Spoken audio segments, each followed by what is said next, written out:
Hey Colorado, on the 11th hour of the 11th day of the 11th month, our nation pauses. Veterans Day marks the moments the gun fell silent in World War I, but the ceasefire is neither clean nor kind.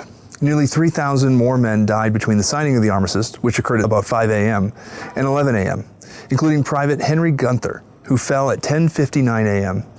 He was still charging forward for what he believed his country demanded of him. Across our history, there's always been someone like Gunther, someone whose sacrifice becomes the last line in a war's long ledger. It was true again in World War II for Private Charlie Havlett, who liberated the homeland of his immigrant parents just moments before peace reached him. It was true in Saigon. It was true in Kabul, where Staff Sergeant Ryan Noss and 12 of his brothers and sisters were killed during the withdrawal from Afghanistan. Every conflict has a final casualty. Every generation produces an American who gives the last full measure of devotion. And every Veterans Day, we are asked not simply to remember these stories, but to ask what we owe in return. I come from a long line of people who answered the question with action. My Irish relatives fought in the Irish Brigades for the Union and chose to stay here in the United States. My great-grandfather was wounded in France in 1918. He returned home. He started a small business, raised a family, and helped build his community. He served, survived, and built something here at home. He didn't talk about his scars. He got to work.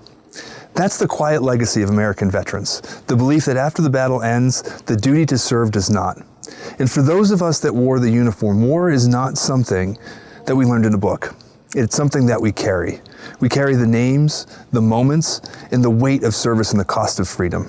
And we also carry something that's harder to describe, a deep, aching knowledge that our country is worth fighting for, not because it's perfect, but because we still believe it can be. And this is why I'm running for Congress.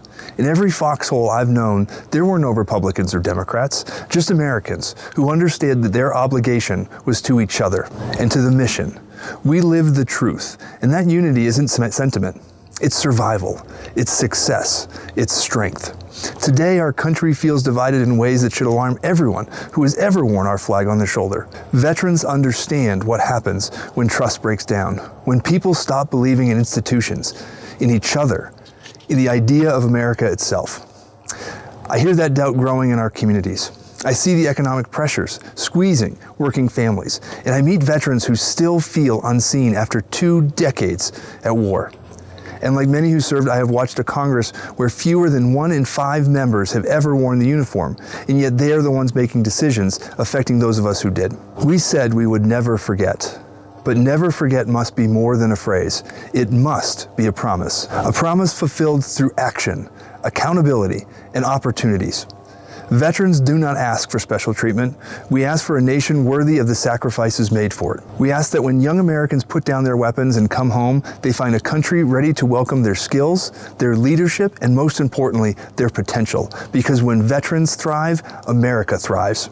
This Veterans Day, I do not just honor those who served, I recommit to serving again, to bringing the values I learned in uniform to public life: duty, humility, courage, mission first, and country always. The battles overseas may have ended, but a different kind of fight is happening here at home. A fight to restore trust, to rebuild opportunity, to bridge divides, and to ensure our children inherit a nation as strong as the one that we were willing to defend. Service does not end, it evolves. This moment calls us, not for short, frenzied outbursts of patriotism, but for the steady dedication that built America in the first place. It's time to serve once again, to stand up, to step forward, and to serve. To all those that have served, thank you so much for your service.